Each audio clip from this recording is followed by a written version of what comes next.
Hello mga everyk! Samahan niyo akong magtimpla ng Milo kasi naulan pero malamig ang aking ititimpla.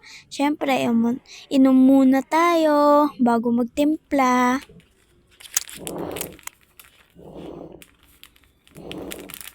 Gugupitin ko na ang Milo para mabuksan. Yan guys, ay pa nga magpagupit ng Milo. Kakainis. Dapat pala guys, malit lang yung butas ko kasi medyo natapon-tapon yung Milo sa basta dyan na. Kaya pinunasan ko na lang. Sino ang nag-aasukal kahit matamis na yung Milo? Ako nag-aasukal ako eh. Kayo ba? Comment na kayo.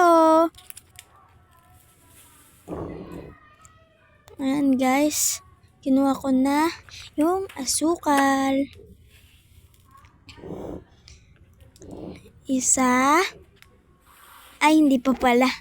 Binalik ko kasi hindi kasya kaya unti-unti muna nilagay ko. Tinakpan ko na lang yung butas guys. Huwag kayong mag-alala. Hindi yan matatapon. Charis! Joke lang guys. Kaya po pala ako nagtimpla ng Milo kasi gawa ng magagawa ko ng assignment. Siyempre, yan guys. Nilalagyan ko na ng tubig na mainit para medyo dumami. Tsaka kinalog-kalog ko na. Tsaka nilagay ko muna dyan. Binalik ko yung mga ginamit ko. Siyempre. At pinunasan ko na yung Milo na natapon. Yan guys. Ini Milo. Shake, shake, shake. So yan guys. Ini mga gagamitin ko. Filipino subject muna ako.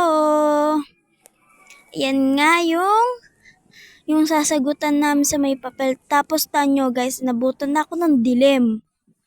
Yan yung sinagutan ko guys. Siyempre, tampak-cute lang.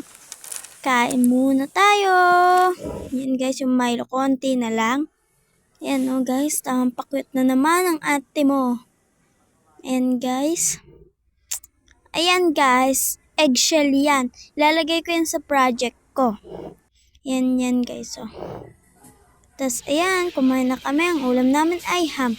Tapos, nagwalis na ako sa aming kwarto. Siyempre, para malinis ang aming kwarto. Yan, walis-walis lang. At ayun lang guys. Bye!